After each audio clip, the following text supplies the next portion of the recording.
Cricket එකේ නාලිකාවට සුපුරුදු පරිදි අදත් ඔයාලා හැමෝම සාදරයෙන් පිළිගන්නවා.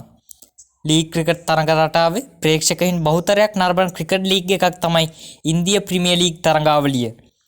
අද ඔයාලට මම අරගෙන ආවේ එම තරඟාවලිය දිල්ලි කැපිටල්ස් කණ්ඩායම නියෝජනය කරන ලාංකික ක්‍රීඩකයින් දෙදෙනෙකු පිළිබඳවයි. ඒ වෙන කවුරුත් නෙවෙයි අපේ ආරම්භක පිතිකරු පැතුම් නිස්සංක සහ වේගපන්දු යවන ක්‍රීඩක දුෂ්මන්ත චමීර පිළිබඳවයි. මෙවර දිල්ලි කැපිටල්ස් නියෝජනය කරන මෙම ක්‍රීඩකයින් දෙදෙනා ගැන ඊයේ දිනේ පැවති වැඩසටහනක් අතරතුරදී දිල්ලි කැපිටල්ස් කණ්ඩායමේ වේගපන්දු යවන ක්‍රීඩක මිචෙල් ස්ටක් අපූර්ව අදහසක් ප්‍රකාශ කර තිබුණා. ඇත්තටම පැතුම් නිස්සංක ගැන කියනවා නම් ඔහු දක්ෂ පිතිකරුවෙක්. ඔහු තරඟයට අවතීර්ණ වෙන වෙලාවේ සිට හොඳ ලකුණු පෝරුවක් නිර්මාණය කරන්න හැකියාවක් තිබෙන දක්ෂ ක්‍රීඩකයෙක්.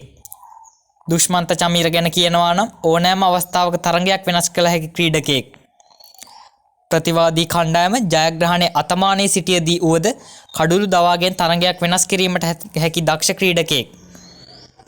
පැතුම් මෙවර දිල්ලි කැපිටල්ස් කණ්ඩායමේ ආරම්භක පිතිකරුවෙකු ලෙස බොහෝ දුරට තරඟ සඳහා පැමිණේවියයි ඔහු පවසා තිබුණා. ක්‍රිකට් රසිකයෙකු වශයෙන් මට නම් හිතෙන්නේ පැතුම් සහ දුෂ්මන්ත මෙවර දිල්ලි සමග එකතු වී අනෙක් කණ්ඩායම් සඳහා හොඳ තරගයක් ලබා දේවි කියා.